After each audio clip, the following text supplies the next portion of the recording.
तो डॉलर भी आपने बाय करके अपने पास छुपा के रखने हैं, लेकिन किसी भी वक्त आप या आपकी आल औलाद जो है वो उसमें पकड़ी जा सकती है कि आपने ये एक गैर कानूनी काम क्यों किया है। प्रॉपर्टी की जो हमने वैल्यू शो करनी है इन गवर्नमेंट रिकॉर्ड, वो सिर्फ FBR की फेयर वैल्यूज़ हमने डिक्लेयर करनी है। आप देखें जो ऊपर की अमाउंट है वो आपकी रियल स्टेट में पार्क हो रही है और इट इज़ टोटली सेफ। डर और खौफ है कि आपने एक चीज़ बाय की है वो गुम हो जाएगी, वो चोरी हो जाएगी, ऐसा कुछ भी नहीं है।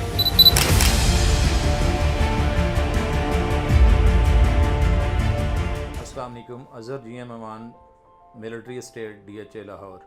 आज हम बात कर रहे हैं जी सेफ़ इन्वेस्टमेंट पे। देखें, जब भी आप इन्वेस्टमेंट की बात करते हैं तो आपके जहन में मेजर 3 सेक्टर्स आते हैं जिनके में हम इन्वेस्टमेंट का सोचते हैं। उनमें गोल्ड, डॉलर्स और रियल एस्टेट। देखें, डॉलर्स या गोल्ड दोनों एक इस किस्म की इन्वेस्टमेंट्स हैं जिनको हम सेफ़ नहीं समझते, क्योंकि देखें अगर आप डॉलर बाय करेंगे तो डॉलर भी आपने बाय करके अपने पास छुपा के रखने हैं, क्योंकि गवर्नमेंट जो है, कोई भी गवर्नमेंट किसी भी दूसरे मुल्क की करेंसी जो है उसको होल्ड करने की परमिशन नहीं देती। Same is the case with Pakistan कि अगर हम यहाँ भी डॉलर लेके रखेंगे और इस उम्मीद पे रखेंगे कि जी ये हमें कोई बेहतर रिटर्न देगा, तो देखें वो रिटर्न तो शायद दे दे, लेकिन किसी भी वक्त आप या आपकी आल औलाद जो है वो उसमें पकड़ी जा सकती है कि आपने ये एक गैर कानूनी काम क्यों किया है। और अगर आप गोल्ड की बात करते हैं तो गोल्ड में भी रिटर्न जो है वो थोड़ा बहुत एक्सपेक्टेड तो ज़रूर है, लेकिन उसमें भी आपको गोल्ड बाय करके फिर उसकी हिफाजत करनी पड़ेगी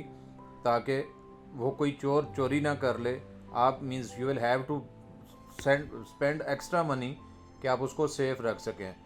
सो the last and the best thing is real estate investment.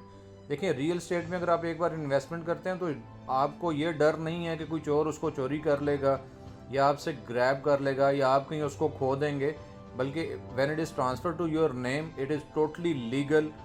और अगर देखें, हम अक्सर ये समझते हैं कि जी हमने एक्स्ट्रा मनी पार्क करनी है, तो देखें जो आजकल गवर्नमेंट ने हमें ये रिलैक्सेशन दी हुई है कि हम किसी भी प्रॉपर्टी की जो हमने वैल्यू शो करनी है इन गवर्नमेंट रिकॉर्ड, वो सिर्फ FBR की फेयर वैल्यूज़ हमने डिक्लेयर करनी है।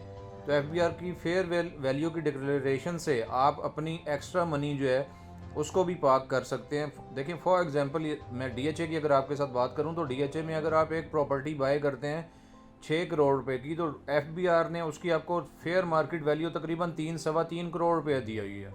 आप देखें जो ऊपर की अमाउंट है वो आपकी रियल स्टेट में पार्क हो रही है और इट इज़ टोटली सेफ। आपको गवर्नमेंट की तरफ से भी उसकी अथेंटिकेशंस मिल रही हैं। FBR जो है वो भी ऑन बोर्ड है आपके साथ। इवन जो अथॉरिटीज़ हैं जिनके थ्रू आप ये ट्रांसफर कर रहे हैं वो भी टोटली आपके साथ ऑन बोर्ड है।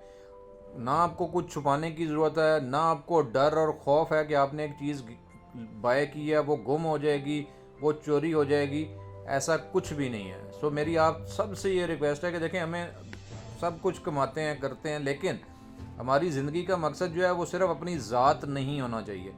हम एक मुल्क के शहरी भी हैं, हमारे ऊपर हमारे इस मुल्क के भी कुछ ऐसे बहुत सारे एहसानात हैं और उसमें हमारी कुछ ड्यूटीज़ भी हैं जो हमने अपने मुल्क के साथ जो है निभानी है।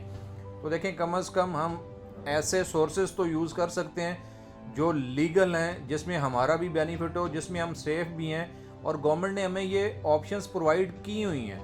तो हम क्यों रियल एस्टेट को छोड़ के दूसरे ऐसे सेक्टर में जाते हैं जिसमें हम बाय तो करते हैं, फिर हम दिन रात चोरों से भी बचने की दुआएं करते हैं और उस की हुई इन्वेस्टमेंट को सेव करने के लिए और पैसा उसके ऊपर डंप करते हैं। So just make your mind, the only safe investment in Pakistan right now is the real estate investment. Thank you very much.